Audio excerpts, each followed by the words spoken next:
بسم اللہ الرحمن الرحیم نحمدہ ونصلی ونسلم علی رسولہ الکریم۔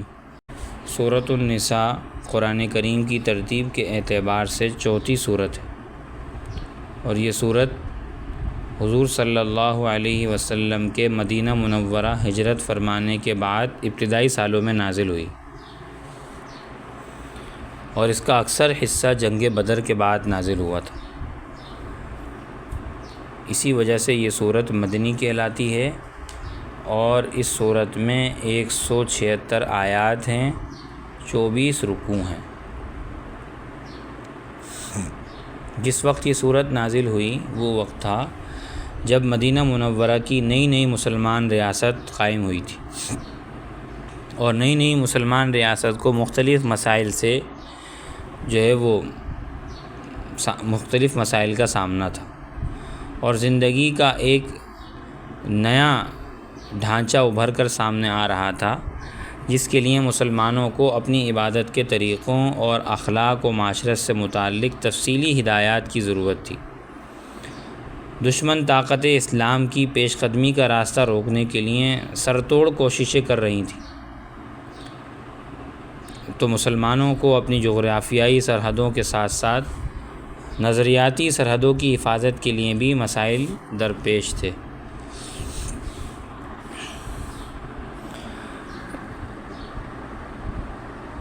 سورۃ النساء کے اندر بہت سارے مضامین بیان کیے گئے ہیں۔ اجمالی طور پر 3 مضامین بیان کیے ہیں، اس کو میں مختصر طور پر ذکر کروں گا۔ نمبر 1، باہمی معاملات، مسلمانوں کے باہمی معاملات، جیسے یتیموں اور مسکینوں کے حقوق، والدین اور رشتہ داروں کے حقوق، بیویوں کے حقوق، اسی طرح میراث کے احکامات، یہ مسلمانوں کے آپس کے معاملات ہیں۔ پڑوسیوں کے حقوق، مسافروں کے حقوق، ایک دوسرے سے ملاقات کے حقوق اور آداب، امانت، عدل، مسلمانوں کا ایک دوسرے کے لیے سفارش کرنا، یہ سارے احکامات بیان کیے گئے ہیں۔ اس کو میں نے تعبیر کیا ہے باہمی معاملات سے۔ اور دوسرا مضمون وہ اس کا تعلق دیانات سے ہے، یعنی اللہ تعالیٰ اور بندے کے درمیان کے جو معاملات ہیں، جیسے نماز، توبہ کے احکام، طہارت، وضو، تیمم، ہجرت کے احکام، یہ دیانات سے اس کا تعلق۔ اور تیسرا مضمون جو بیان کیا ہے وہ مخالفین کے ساتھ ہمارے معاملات، جہاد کے احکام، منافقین کے احکام، اہل کتاب کے احوال، مشرکین کے باطل عقائد کا تذکرہ اور ان کا رد، یہ تمام مضامین بیان کیے گئے ہیں۔ اور 3 مضامین میں نے آپ کے سامنے ذکر کیے اجمالی طور پر۔ سورۃ النساء کا نام سورہ نساء اس لیے رکھا گیا کہ نساء کے معنی عورتوں کے ہیں، اور اس میں چونکہ عورتوں سے متعلق بہت سے احکامات ہیں، اس لیے اس سورت کا نام سورہ نساء رکھا گیا۔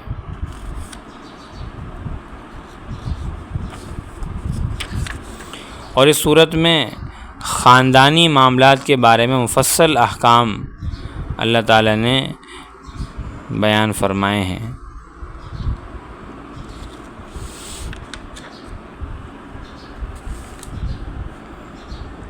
جنگ احد کے بعد بہت سی خواتین بیوہ اور بہت سے بچے یتیم ہو گئے تھے، اس لیے اس صورت نے شروع میں یتیموں کے حقوق کا تحفظ وہ بیان کیا ہے،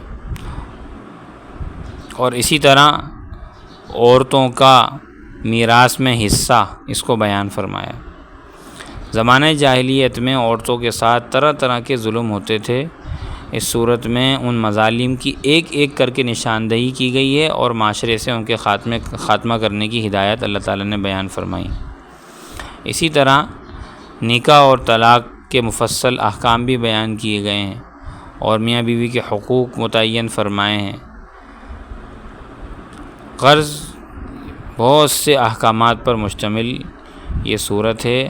اس کا پڑھنا، سمجھنا اور اس پر عمل کرنا ہماری معاشرتی زندگی کو، اسلامی زندگی کو بہت اچھا اور بہت بہتر بنا سکتا ہے.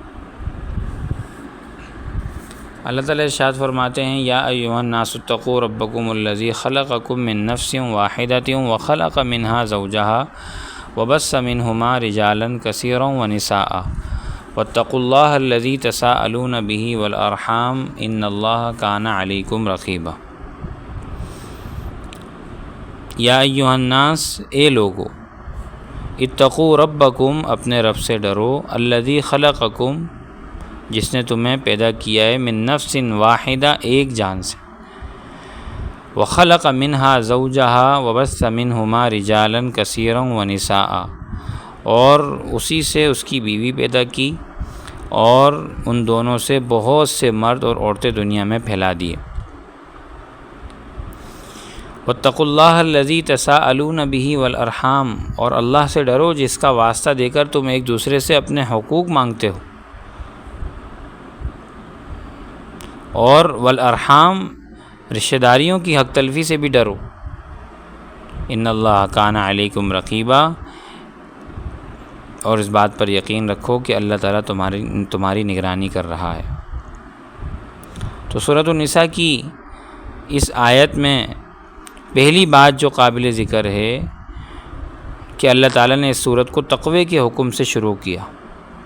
یا ایھا الناس اتقوا ربکم، اے لوگو اپنے رب سے ڈرو.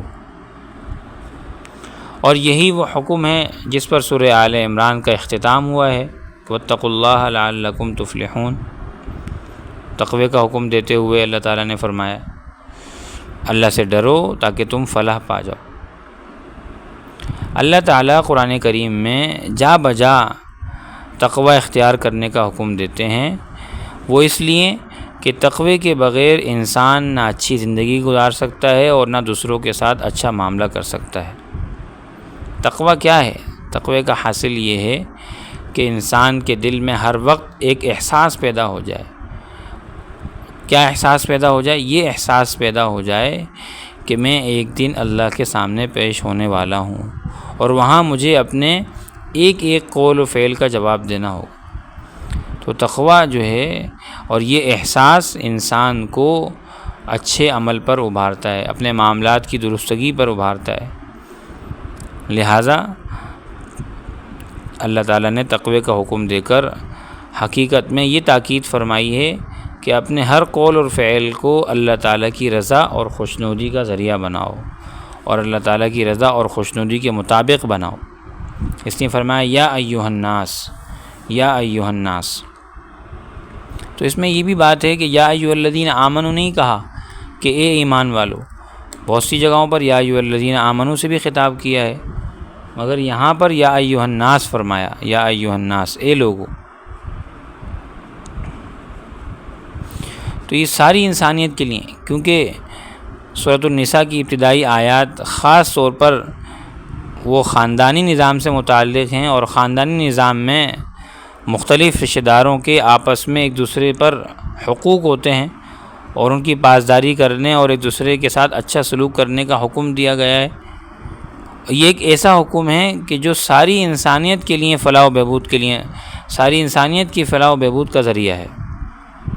ہاں، صرف مسلمانوں کے لیے خاص نہیں ہے، بلکہ اس میں مسلمان اور غیر مسلم سب برابر ہیں کہ اگر وہ اس نظام کو اپنائیں گے اور خاندانی نظام جو اسلام نے دیا ہے اس کو اختیار کریں گے تو ان کا خاندانی نظام درست ہو جائے گا، رشتہ داروں سے کے ساتھ تعلقات اچھے ہوں گے اور ایک اچھے معاشرے کی بنیاد پڑے گی. اور اس کے مقابلے میں اگر اللہ نہ کرے رشتہ داروں کے درمیان تعلقات اچھے نہ ہوں یا خاندانی نظام ٹوٹ پھوٹ کا شکار ہو جائے تو پھر اس کے برے اثرات پورے معاشرے پر مرتب ہوتے ہیں. اسی لیے یہاں پر صرف مسلمانوں کو خطاب نہیں کیا بلکہ عام انسانوں کو خطاب کر کے کہا گیا ہے کہ اگر تم یہ چاہتے ہو کہ کم از کم اپنی دنیاوی زندگی کے معاشرتی حالات کو درست کر لو تو یہ کرو کہ اپنے اللہ تعالیٰ سے ڈرو اور اللہ سے ڈرتے ہوئے ان احکامات پر عمل کرو۔ یا ایھا الناس اتقوا ربکم، اپنے رب سے ڈرو کہ وہ تمہارا رب ہے، اس نے تمہیں پیدا کیا ہے، اسی نے تمہاری پرورش کی، اسی نے تمہیں پالا۔ اور الذی خلقکم، پرورش سے پہلے اس نے تمہیں پیدا کیا، من نفس واحدہ، ایک ہی جان سے، یعنی حضرت آدم علیہ السلام، ایک جان سے مراد حضرت آدم علیہ السلام ہے، کیونکہ سب سے پہلے اللہ تعالیٰ نے حضرت آدم علیہ السلام کو پیدا کیا، پھر ان کے بعد انہی کی ساری نسل دنیا میں اللہ پاک نے چلائی۔ وخلق منہا زوجہا، اور اسی جان سے ہم نے ان کی بیوی بھی پیدا کی، یعنی حضرت حوا علیہ السلام۔ ان کو اللہ تعالیٰ نے حضرت آدم علیہ السلام کی بائیں پسلی سے پیدا کیا۔ وبث فیہا من کل دابہ، اور وبث منہما رجالا کثیرا ونساء، اور ان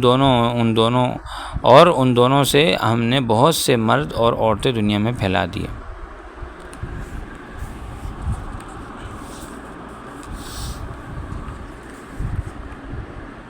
تو اس میں اس بات کی طرف اشارہ فرمایا جا رہا ہے کہ اگر غور سے دیکھا جائے تو تمام انسان آپس میں رشتہ دار ہیں، کیونکہ آخر میں جا کر سب کا باپ اور سب کی ماں ایک ہی ہیں، یعنی حضرت آدم علیہ السلام اور حضرت حوا علیہ السلام۔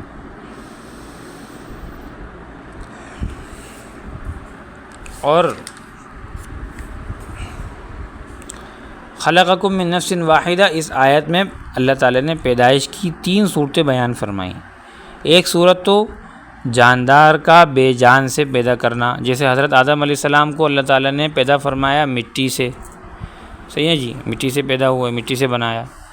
اور دوسری صورت جاندار کا جاندار سے عام طریقے کے خلاف پیدا کرنا، مشہور طریقے کے سے ہٹ کر پیدا کرنا، جیسا کہ صحیح حدیث میں ہے کہ حضرت حوا حضرت آدم علیہ السلام کی پسلی سے پیدا ہوئیں، بائیں پسلی سے۔ جاندار سے جاندار تو پیدا ہوا، لیکن عام طریقے سے ہٹ کر۔ تیسرا جاندار کا جاندار سے مشہور طریقے پر پیدا کرنا، جیسے حضرت آدم اور حوا سے پھر ان کی نسل چلی۔ تو یہ اللہ تعالیٰ نے بیان فرمایا ہے اس میں۔ اور آگے فرمایا کہ واتقوا اللہ الذی تساءلون بہ والارحام، اور اس اللہ تعالیٰ سے ڈرو جس کا واسطہ دے کر تم لوگوں سے ایک دوسرے سے حقوق مانگتے ہو کہ بھائی اللہ کا واسطہ میرا حق ادا کر دو، یعنی دوسرے کو اللہ سے ڈراتے ہو کہ تمہیں اللہ کا واسطہ ہے کہ تم میرا حق ادا کرو، ورنہ اللہ تعالیٰ تمہاری پکڑ فرمائیں گے۔ تو اسی طریقے سے ہمیں بھی چاہیے کہ ہم اللہ سے ڈریں، جب دوسروں کو اللہ کا واسطہ دیتے ہیں اپنے حق کی ادائیگی کے لیے، دوسرے کی حق کی ادائیگی کے لیے بھی اپنے آپ کو اللہ سے ڈرائیں اور کہیں کہ ایک دن ہم نے اللہ کے سامنے پیش ہونا ہے۔ واتقوا اللہ الذی تساءلون بہ والارحام، اور رشتہ داریوں کی حق تلفی سے بھی ڈرو۔ ان اللہ کان علیکم رقیبا، اللہ تعالیٰ تمہاری نگرانی کر رہا ہے، اس بات پر یقین رکھو۔ واتقوا اللہ الذی تساءلون بہ والارحام کی تشریح انشاءاللہ اگلے درس میں بیان کی جائے گی۔